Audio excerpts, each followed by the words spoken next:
I work with people, reentry people, because I understand them. I understand what they go through.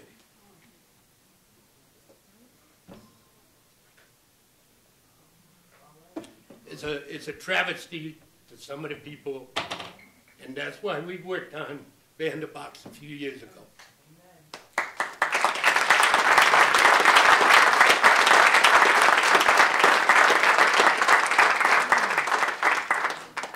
You got kids out there, and it's been determined through psychological approaches and everything else, that their brains don't work as well as adults.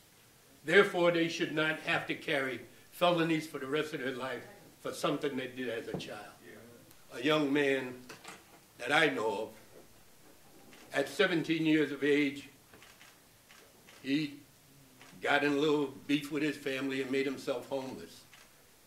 And as he was homeless, he was out there in the streets, he was hungry, he broke into a restaurant. And all he got out of that restaurant, because there was no food, no money or anything, he made him a couple of tuna fish sandwiches. He got charged with a felony. And he went to court without a lawyer. And the judge, this was the judge's sentence. I'm going to sentence you to Cheshire because you're too young to be on your own. This young man did a 1 to 2 years in Cheshire, got out of Cheshire after 1 to 2 years, wanted to make his life whole, wanted to do something good. He tried to go in the Marines. They rejected him because of his felony. He tried to go in the Army. They rejected him because of his felony. He floundered around for about 5 years until he was 22. He fathered a child, and he worked at many menial jobs. He got a draft notice to the Army. And when he mentioned to the Army that he had a felony record and they had refused him in the Army because of his felony record, they told him, you don't have to worry about that, we're going to waive it. Well, that child that he fathered is 58 years of age right now. And I have an honorable discharge from the Army, and I still have that felony record. After being hired for at a place, I worked for a week in the Alzheimer unit, was pulled out of my shift, brought into an office, and told I was fired due to my record. Even after I had explained it honestly and fully in person previously.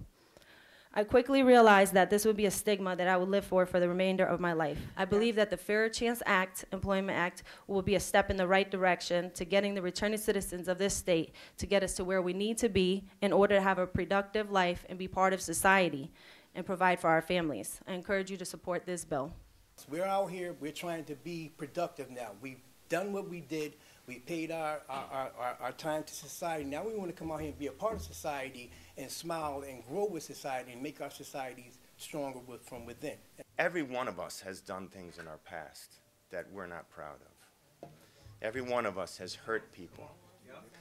And if everyone had to put on their resume those things, then I would offer that would be a more fair system. But because that does not occur, at least give people the chance with a criminal conviction to be able to answer that question after they've been afforded an offer of employment.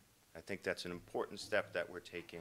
Ban the Box initiatives are just a short step on a long path to creating real second chances for folks who have made mistakes in their past. But this is an important first step that we must take at this juncture in our society. The Second Chance Society initiatives of 2015 pushed us forward to a new place where we're ready and willing to embrace these types of legislation.